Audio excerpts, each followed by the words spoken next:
രാമരാവണ യുദ്ധത്തിനൊടുവിൽ മരണാസന്നനായി യുദ്ധഭൂമിയിൽ കിടന്ന രാവണന് വേണ്ടത്ര ഉപചാരങ്ങളെല്ലാം ശ്രീരാമലക്ഷ്മണന്മാർ ചെയ്തു കൊടുത്തു.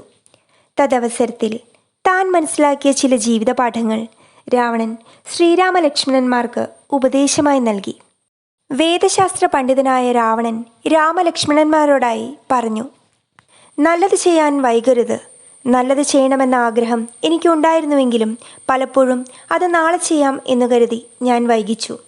ദുഷ്കർമ്മങ്ങൾ ചെയ്യുന്നത് തൽക്ഷണം നിർത്തൂ. ദുഷ്കർമ്മങ്ങൾ ഞാൻ ആലോചന കൂടാതെ ചെയ്തുകൊണ്ടിരുന്നു. അതാണ് എൻ്റെ നാശത്തിനിടയാക്കിയത്. സമയത്തിൻ്റെ മൂല്യം മനസ്സിലാക്കൂ. നഷ്ടപ്പെടുന്ന ഓരോ നിമിഷവും ഒരിക്കലും തിരിച്ചു കിട്ടില്ല. അഹങ്കാരം നാശത്തിന് വഴിയൊരുക്കും. എൻ്റെ അഹംഭാവം കൊണ്ട് ഞാൻ വിചാരശൂന്യനായി തീർന്നു. എൻ്റെ പ്രിയപ്പെട്ടവരുടെ ഉപദേശങ്ങൾ പോലും ഞാൻ ചെവിക്കൊണ്ടില്ല. ജ്ഞാനികൾക്ക് ചെവി കൊടുക്കുക. നല്ല ഉപദേശങ്ങൾ നിരസിക്കുന്നത് നാശത്തിലേക്കുള്ള വഴി തുറന്നു തരുന്നു. ശത്രുവിനെ ചെറുതായി കാണരുത്. രാമനെ ഞാൻ സാധാരണ മനുഷ്യനായും വാനരന്മാരെ കൃമികീടമായും ഞാൻ കണക്കാക്കി. ശത്രുവിൻ്റെ ശക്തിയും ധർമ്മബോധവും ഞാൻ അവഗണിച്ചു. കാമം ജ്ഞാനത്തെ അന്ധമാക്കുന്നു. സീതയെ നേടിയെടുക്കാനുള്ള അതിരില്ലാത്ത ആസക്തിയാണ് എനിക്ക് നാശം വിതച്ചത്. ധർമ്മം കൈവിട്ടാൽ രാജ്യം നഷ്ടമാകും.